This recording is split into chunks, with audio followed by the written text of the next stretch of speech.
prerequisites outside of your hardware and software is really about what you should know and have a little bit of experience with. You really should have some basic understanding of operating systems. I know most people have some understanding of Windows and how it works, and we will be looking at Windows tools. We'll also be looking at tools that run under operating systems other than Windows. So maybe having a little bit of experience with Unix-like or Unix-based operating systems like Linux or Mac OS, really helpful. You'll be doing a lot of command line work, primarily because that's my preference, although some of the tools do have user interfaces as well.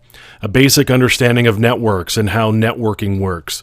As we're going to be going through this, we're going to be communicating a lot over networks and doing a lot of network transmission, so having a basic understanding of networks is really helpful. You should also have a grasp of security testing techniques. So the purposes of ethical hacking.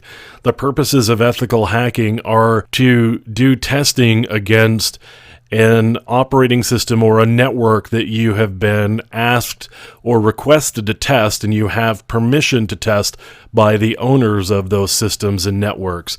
That's the purpose of doing ethical hacking, is to make sure that we've got the operating system or the network hardened enough that it would be difficult for a skilled attacker to penetrate the operating system or the network. And so the purpose of ethical hacking is to help protect those systems and networks. You should have an idea of what the expected outcome is. So an expected outcome would be to be able to either not get in at all despite exhaustive efforts, or if you do get in, you need to be able to document exactly what it is you've done in order to prepare the owner of the system or the network for how they can remediate the particular vulnerability that you've turned up. Obviously, ethics are really important. So you're not doing something that you don't have permission to do primarily is the biggest thing.